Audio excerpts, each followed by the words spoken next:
it's really important to me that people see somebody like them who, you know, as a Black woman, as a mom, as a single mom, as somebody not in tip-top shape, you know, no matter what it is, you can do it and you can try it. Representation matters. And speaking of day trips, today I'm excited to share an interview with a Tampa-based blogger who is passionate about showing the world that everyone can live a life full of adventure. Hi, I am Lauren Gay, and I am the creator of the Outdoorsy Diva Blog and Outdoorsy Diva Podcast. First off, I just want to hear a little bit about your story. So, as you mentioned, you are a blogger here in the area, and you're right about the great outdoors. So why did you want to tackle this subject matter in a blog? So I started the blog to talk about my adventures with my son, and now that I'm an empty nester, whoop, whoop, now it's really morphed just into really me finding myself, you know, as a woman, not just somebody's mama, and discovering what I liked and what brought me peace and joy, and that was nature and adventure and travel and all that fun stuff. So that's how we got here. Okay, so I want to know, where have your adventures taken you? Oh man, almost 40 states, I want to say. 35 and 40 states. I haven't counted in a long time. Lots of states and national parks. Like checked off Yellowstone last year, and that was pretty cool. The Smokies, Sedona is amazing. Then I've been all over the Caribbean, you know, Barbados, St. Lucia. I've done Carnival in Trinidad, Tobago for a birthday trip, Puerto Rico lots of times. And then internationally, you know, I've been to Europe, done some fun things like staying at a castle in Wales. That was really cool. Wow. Ireland. But my favorite has been the Azores Islands in the middle of the Atlantic. They're owned by Portugal. That was like the life-changing trip, and that was the first solo international trip.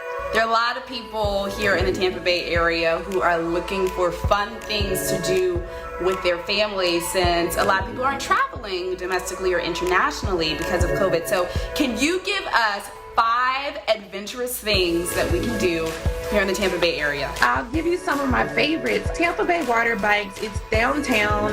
You catch it from the marina, and it's basically a bicycle, but it's mounted on like 2 boards, almost like surfboards. So it's a little bit of a workout, but it's not super challenging. It's a neat way to see another vantage point of the city. Another one that's a really, really neat one to do is the springs. We actually have springs really nearby. So if you're willing to drive just an hour, hour and a half north, you can hit Wachee. You can go to Three Sister Springs and Crystal River.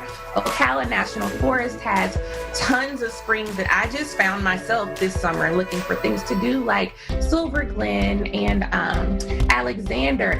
When I say beautiful, they're like turquoise and crystal clear water. It's like, why would you not go? Another one, it's a freebie, the Manatee Viewing Center. That's down near Big Bend. If you like manatees, they love coming to that water near the Big Bend power plant because it's always really warm, and you'll see hundreds of them huddled up. You see their little snoot boots coming out the water. They got a nice boardwalk. You can walk out on the water, and they've actually got a longer trail that'll take you out to an observation tower. So that's a really cool one that I highly recommend. Another one is Hillsborough River State Park. This one surprises people all the time when they see my pictures. On the blog, you see rapids, and they're like, is that a stock photo? No, that's Hillsborough River State Park. It's actually the home to the only Class 2 rapids in the state. So it's in Thonotosassa. Small fee, I think it's $6 now for state park entry. They got multiple trails. This trail by the rapids is super easy. Like, I've taken groups there. Anybody can do it. It's even stroller friendly. And you'll see gators and turtles, and you might see an otter here or there. You'll see lots of birds. There's fishing, kayak rentals. And then another one, if you're into horses or you ever wanted to try horseback riding, there's the Gus Trent Horse Farm out in Plant City. Gus is awesome. He's actually the first Black cowboy I ever met. I was super impressed. Gus is so friendly, but he's very knowledgeable, and he's going to teach you about their care, what they eat. You're going to brush them. You're going to groom them. You're going to clean their little horseshoes. Like, he wants you to like be one with your horse for that. And then he'll take you on your trail ride, and he'll have you out there, you know, thinking you are a for real cowgirl or cowboy. Yeah, that solo travel thing is a must, according to Lauren. She was saying that she wanted to travel outside of the country for so long, and she'd have a friend who was on board, and then they'd back out at the last minute. And so she didn't want that to stop her from traveling the world, right? So, yeah, she inspired me as well.